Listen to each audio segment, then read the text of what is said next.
Hello Obaidul Quader কাকু, hello Obaidul Quader কাকু, জীবনটা শেষ হয়ে গেল কাকু।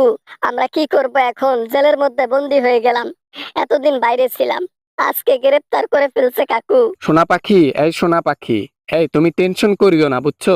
যখন আমাদের নেত্রী ক্ষমতায় যাবে না, তোমাদেরকে বের করে আনবে। এটা নিয়ে কোনো পেরেশানি নাই, ঠিক আছে?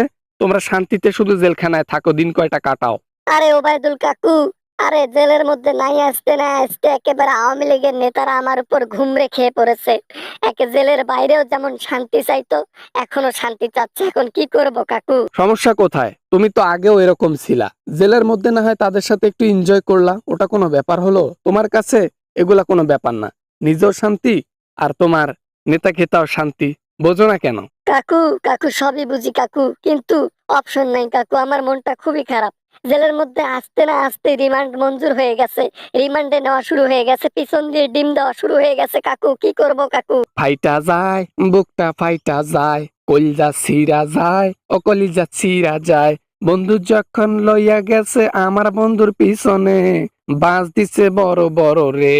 কাকু জেলের বাইরে আছেন তো এই জন্য এনজয় করতেছেন, মজা করতেছেন। একদিন আপনিও ফেঁসে যাবেন। যেখানেই থাকেন না কেন আপনাকেও একদিন গ্রেফতার করবে এই প্রশাসন। এই আইনের হাত থেকে নিস্তার পাওয়া তো সহজ নয়, গ্রেফতার হবেন একদিন। আমি গ্রেপ্তার হব না। গ্রেপ্তার হইতে হইতে আরো বহু দেরি আছে। আমি যে ড্রেনের মধ্যে লুকাইছি, আর আমি যে গেট আপ নিয়ে চলি, আমাকে চেনা একেবারে অসম্ভব ব্যাপার। তাই গ্রেপ্তার হওয়ার কোনো ভয় নাই মমতাজ, বুঝছো?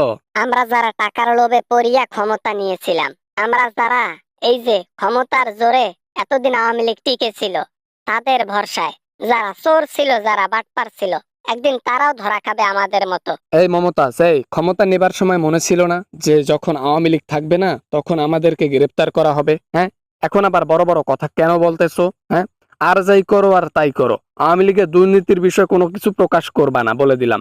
যত বড় রিমান্ড দেখ না কেন, যত বড় রাজহাঁসের ডিম দেখ না কেন তোমার পিছন দিয়ে, একটা সত্য কথা যেন বের না হয়, বলে দিলাম।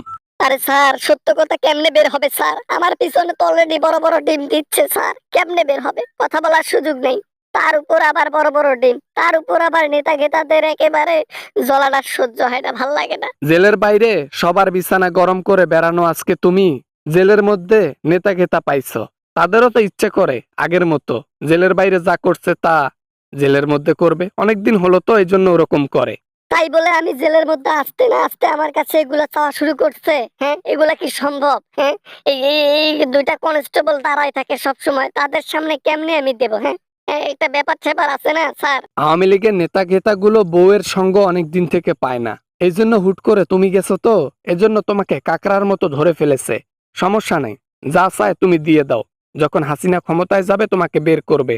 ওই নিশিপল্লীর রানী কোনোদিনও ক্ষমতার মধ্যে আসবে পাবার নয়। ওই চেংড়ি, ওই মহিলা যে কত বড় ধারুবাজ সেটা আমি বুঝতে পেরেছি। ও শুধু নিজের স্বার্থ বোঝা, আর কোনো কিছু না। নিজের স্বার্থে সব নেতাদের জেলের মধ্যে ঢুকাইলো। Set-up set-up set-up.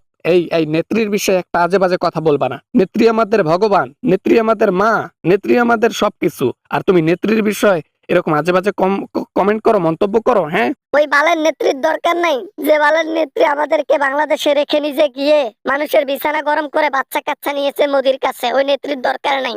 আর ডিস্টার্ব করবেন না স্যার, কোনোদিনও আর ফোন করবেন না। আমার পিছন নিয়ে আমি বাঁচি না, বাই। আই হোপ ভিডিওটা ভালো লেগেছে and অনেক এনজয় করেছেন। যদি ভিডিওটা ভালো লাগে তাহলে অবশ্যই একটা ভিডিওতে লাইক করবেন আর শেয়ার করতে ভুলবেন না। দেখা হবে এরকম অ্যামেজিং ভিডিও নিয়ে আবারও আপনাদের সঙ্গে। সবাই ভালো থাকবেন, সবাই সুস্থ থাকবেন। আল্লাহ হাফেজ।